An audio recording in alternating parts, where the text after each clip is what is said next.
okay, so let me bring up this because I think it is a very important topic. And I was not BSing you, Joe, when I said this. I think this is a disgrace. It's one thing to get rid of, to not do Muppet Productions anymore. But just like this person on X says, there is no room for MuppetVision at Walt Disney World. It should be rebuilt somewhere else. It is Jim Henson's final Muppet project, not just a film, but an artist installation theater piece, and deserves to live in his memory. This is more than just a regular park attraction. And I completely agree with that. Unfortunately, they're closing MuppetVision. That's my friend Tough Pigs right there. That's the #1 Muppet site on the internet, run by a couple of great guys, including my friend Joe Hennis. So they know Muppets. You're reading, and Disney owns Jim Henson Studios, or Jim Henson's IP, right? They own the Muppets. They don't own. Yeah. They don't own all the Jim Henson properties, but they own the Muppets. They own the Muppets. Okay. Yeah, I would argue that the Dark Crystal, Labyrinth, Fraggle Rock, those are all owned still by the Henson Company, and Sesame Workshop owns all the Sesame Street characters.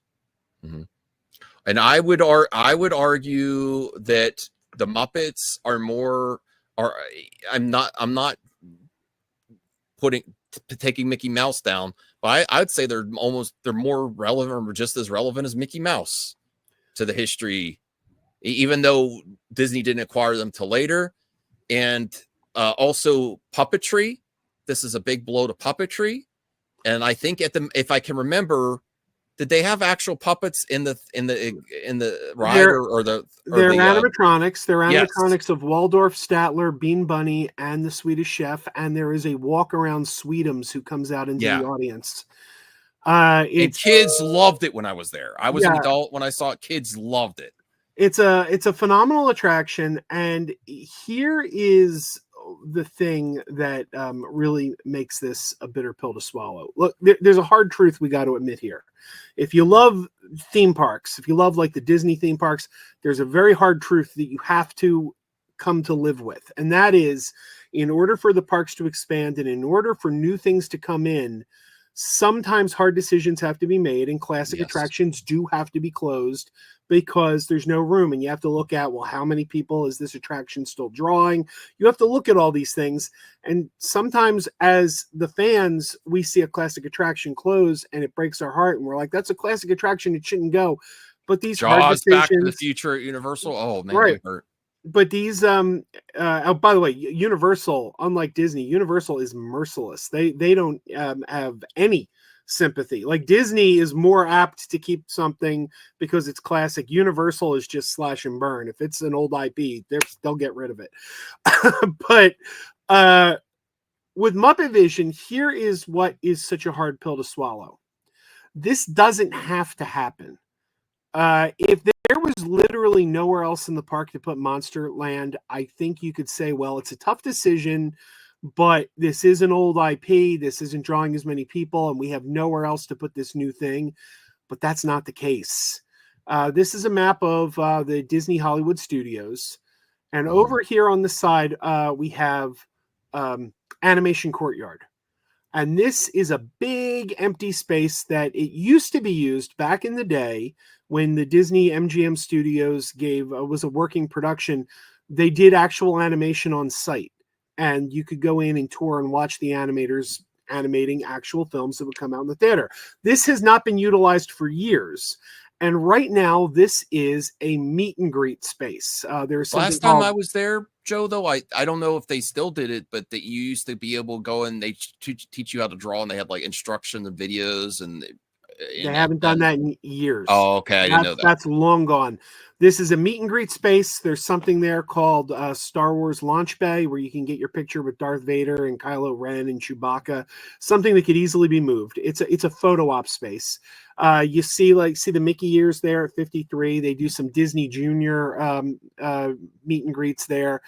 It's a big empty space used for meet and greets. So when and the current Muppet Courtyard, you'll see it's at 26, where it says Grand Avenue, all the way on the other side of the Animation Courtyard's a much bigger space. It's a much bigger space that is not being utilized for anything except some photos with characters. So when this word came out that the Monsterland was coming, there were rumors that they were going to shut down MuppetVision for it. And a lot of people kept saying, you're panicking. No, that's not going to happen. That is not going to happen. It's going to be an animation courtyard. That's a much bigger space. That's where they're going to put it.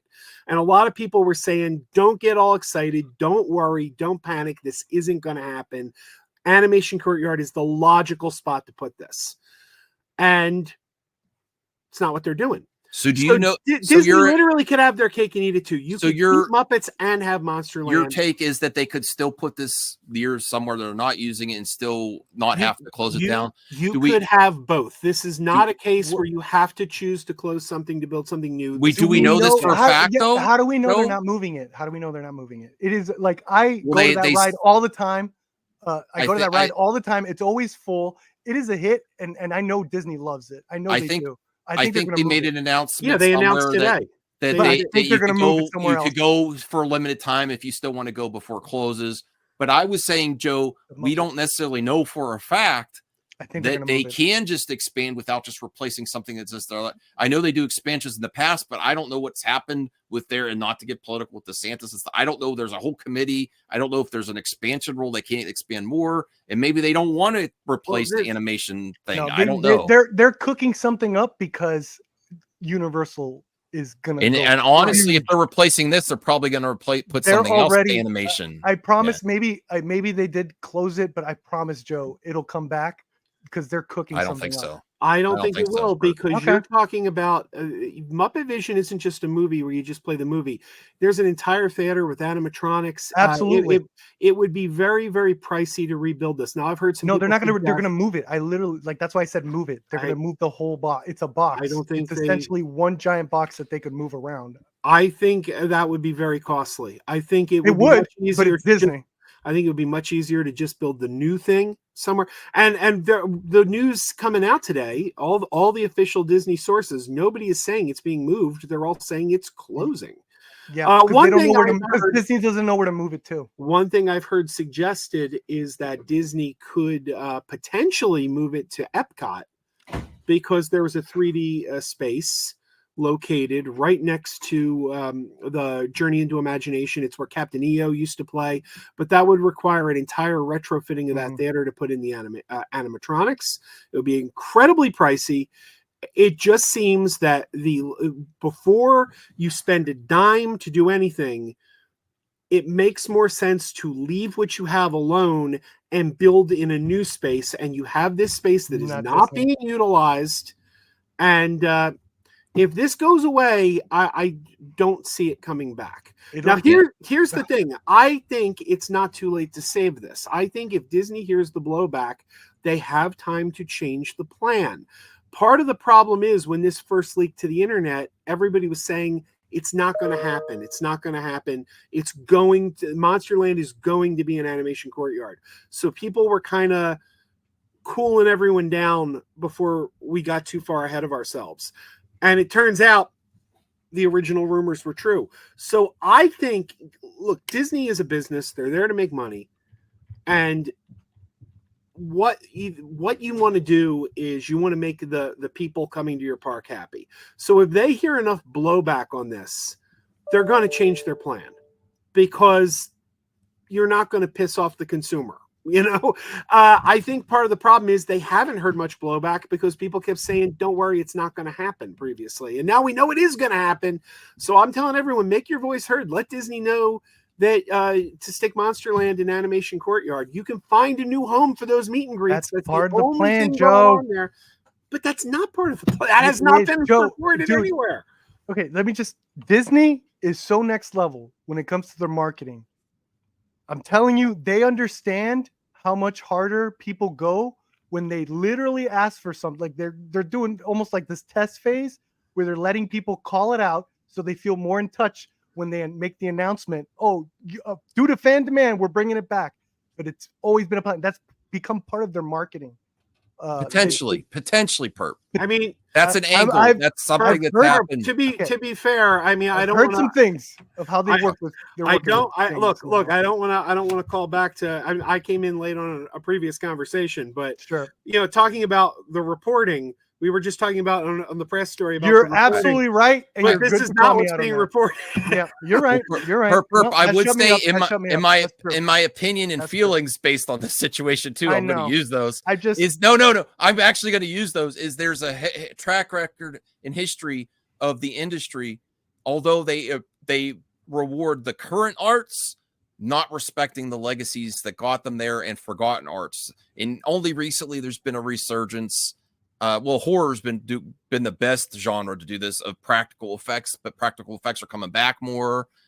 Miniatures and the different types of animation are not respected as much as the CGI or 3D animation right now, and we're losing some of those. Just like Dark Crystal is canceled, stop motion still has its place, but I feel like a lot of people's feelings and opinions are that, even including Disney itself, is not respecting all the different styles and categories and genres of animation and storytelling that got them to where they are now in the history of that, which Jim Henson, if you're talking about the history of especially family entertainment, is way up there, and puppetry is not as well regarded as it once was, and it's starting to get lost in the history. And maybe in the future, I think they might look back and like, oh, let's go back into our well and bring it back, maybe. But most likely, people's opinions and feelings are like it's going to get forgotten, and did it's they not going announce to get the roller coaster? Yeah, there's going to be a Monsters Inc. Roller coaster through the doors, which again, plenty of room in Animation Court. You can have your cake and eat it too. You can have both. But here, let me say a couple moving stuff around. Let me say a couple more things about the Muppets. Number one, MuppetVision 3D was the final project Jim Henson ever worked on before his death. There have been some wonderful puppeteers carrying on the legacy. Steve Whitmire was Kermit the Frog for almost 30 years. Yeah. And Matt Vogel has been doing it since 2018, doing a great job. Eric Jacobson, since 2022, has been doing all Frank Oz's characters, Miss Piggy, Fozzie Bear. But this particular project, MuppetVision 3D, multiple shows a day at Walt Disney World. You can walk in to any show any day of the week, and you're still watching Jim Henson perform Kermit the Frog, not Whitmire, not Matt Vogel. It's Jim Henson. You're watching Frank Oz perform Miss Piggy and Fozzie Bear. It's the last thing Henson ever worked on, and it has a purity to it in that it's still the original Muppet performers playing the characters that they made famous. And with all respect to the legacy puppeteers, whom I've met most of them, wonderful people, they're as good as Whitmire and Vogel are. There's something special about watching Jim Henson perform Kermit the Frog. Yes. And this is there, and it's standing every day. Anyone, this could be some kid, the Muppets isn't the most popular IP anymore. This could be some kid's first exposure to the Muppets. Parents take him to Disney World. Hey, let's go. Deserves to be. I think it deserves to be propped up in the history of Disney now that they own it. It doesn't deserve to be forgotten. I think Disney knows the importance of that show, and there is a let's little. Put it this way. Okay, the Willow show. If the Willow show comes back, would you believe me that was set up for something like the kind of a calling back to almost feel like bring something back with a fan desire that will go along with the Willow 4K? No, you wouldn't believe that. Keep in mind, they're setting up something for the Muppets, man. Okay, look, there is a sliver of good news, and they agree with Joe that is going, no matter what, that's a classic vault, that's going to go into Disney vault, and they're going to want to show that to the public what Jim Henson did. They're going to do something special. Maybe it's a new remodeling or something. I just don't. It's still going to be the same footage. I'm telling you, they know what that is. Well, look, we do have a sliver of good news. There is. Let me see if I can get a bigger map. That map is kind of smaller. It's not showing the entire park. But last year, the band Aerosmith kind of became a little controversial. And there is a Disney attraction at the Hollywood Studios called the Rock and Roller Coaster, which is themed to the band Aerosmith. And ever since Loving an Elevator. Yeah, ever since the controversy, there has been rumors that Disney's going to retheme that and take Aerosmith out of the ride. And there was a rumor going around that was confirmed today. So Animation Courtyard, this is the bigger map. We can see Animation Courtyard. If we go down to Sunset Boulevard, over in this corner is where the Rock and Roller Coaster is located. And whereas we lose the Muppets in one area, we're gaining them in another. It's now been officially confirmed today that instead of the Rock and Roller Coaster starring Aerosmith, it is now the Rock and Roller Coaster. It will be the Rock and Roller Coaster starring Dr. Teeth and the Electric Mayhem. So the Muppets are moving to the Rock and Roller Coaster, which is awesome. Yeah. But again, this is the next generation performers, whom I love. Billy Beretta. Billy Beretta is Dr. Teeth. Great guy. But it's not Jim Henson as Dr. Teeth. You know, so I love those guys. You think there's going to be Muppets in this roller coaster? Oh, yeah. It's going to be Dr. Teeth music. I think they're just going to do like glowing. Like, have you been to the Aerosmith roller coaster? Yeah. The Aerosmith's in the pre-show. How are they going to put Muppets in there? It goes so fast. You can't have Muppets. Did you see the pre-show? What? Oh, the pre-show will have Muppets. Yeah, the pre-show and the music. That's the actual coaster. It's like you're not going to be able to see shit. Yeah, they're not going to play Aerosmith music anymore. They'll play Dr. Teeth now. That's amazing. So that's better in my opinion. I think that's great. But again, let's preserve the original performers and their work as well. I agree. They will. I don't share your confidence. Joe's right. I don't share your confidence Joe's based right. on feelings and watching the industry. Based on that, Joe is correct. Trust the publications. You got me. Same show and everything. But I hope there's a strong. I'll tell you one thing. Your voice cracked. That's what I'll tell you one thing for sure.